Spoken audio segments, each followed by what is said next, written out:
Est-ce que tu es psychologiquement né? Est-ce que tu es né de nouveau sur le plan psychologique? Parce qu'il faut naître sur le plan psychologique. Psychologue clinicienne et psychopathologue, nous allons parler de la naissance psychologique. Pourquoi nous parlons de la naissance psychologique? Nous parlons de la naissance psychologique parce qu'il y a des souffrances qui sont enfouies dans l'inconscient et ces souffrances vous amènent à adopter un comportement qui n'est pas le vôtre. C'est-à-dire que vous avez un caractère qui ne reflète pas réellement votre personnalité. Pourquoi je le dis? Nous allons prendre le cas d'un timide. On devient timide par rapport aux circonstances de la vie. Un enfant timide, c'est un enfant qui peut être prédisposé à la timidité, mais l'éducation peut aussi l'amener à adopter ce comportement de timidité. Prenons le cas d'une personne tellement joviale, toujours gentille. Ce sont des personnes qui cachent au-dedans d'eux des angoisses par rapport à l'agressivité. Étudions un peu le cas d'une personne qui est toujours soumise aux ordres d'un chef. Cette personne est à la merci du chef. Tout ce que le chef dit, la personne obéit. Mais au-dedans de lui, il y a une frustration, une souffrance. Il aimerait répondre et donner et dire des choses à son chef. Il aimerait aussi insulter ou montrer son agressivité à son chef. Mais cette personne sera obligée de garder la politesse, d'être gentil. En fait, le fait d'être gentil met en lui, apaise ses angoisses. Ça apaise les angoisses. Parce qu'une fois l'agressivité, il y a une situation qui l'amène à être agressif, il est obligé d'être gentil parce que la gentillesse pour lui apaise ses angoisses.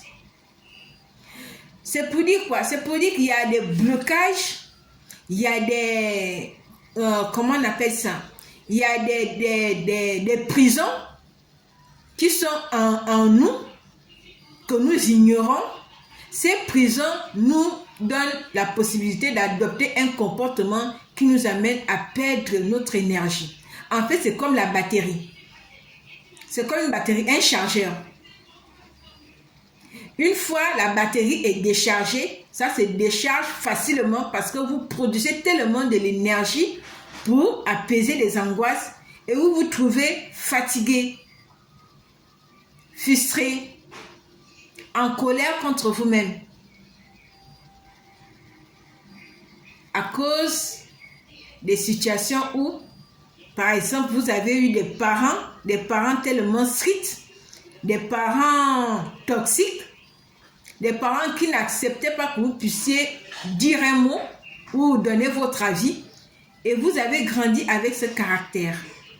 Et ce caractère vous cause des peines aujourd'hui et des difficultés que face à des situations où vous voulez être vous-même, vous êtes obligé d'être quelqu'un d'autre. Vous êtes obligé de faire semblant. Et le fait de faire semblant vous amène à vivre dans l'angoisse. Vous vivez tellement dans l'angoisse que vous n'êtes pas vous-même en fait. Vous n'êtes pas vous-même. Vous n'êtes pas celui que vous devez être.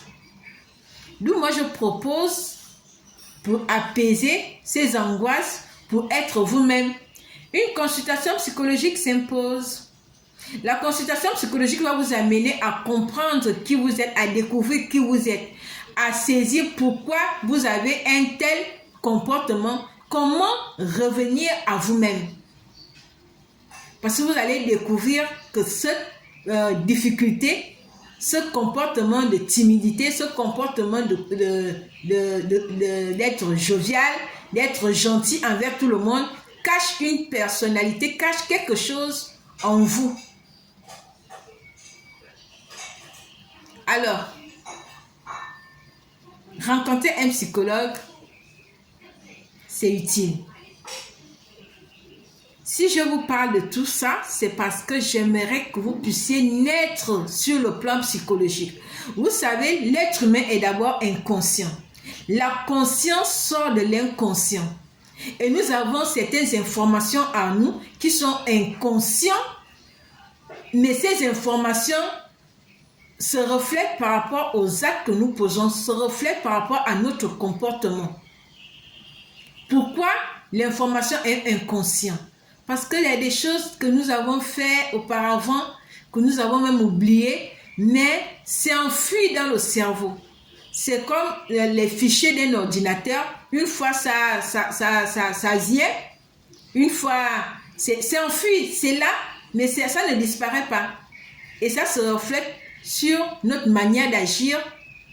Ça peut même stimuler notre comportement face à autrui. Or, lorsque vous faites un travail psychologique, ce travail psychologique va vous permettre de saisir des informations inconscientes. Vous serez maintenant conscient par rapport à ces informations et vous saurez comment les éliminer, comment les extraire, comment les débloquer, comment enlever ces prisons et sortir de ces prisons. Alors, quand est-ce que vous rencontrez un psychologue? Pour être vous-même, pour vivre la vie que vous voulez. Sur ce, que Dieu vous bénisse. Merci.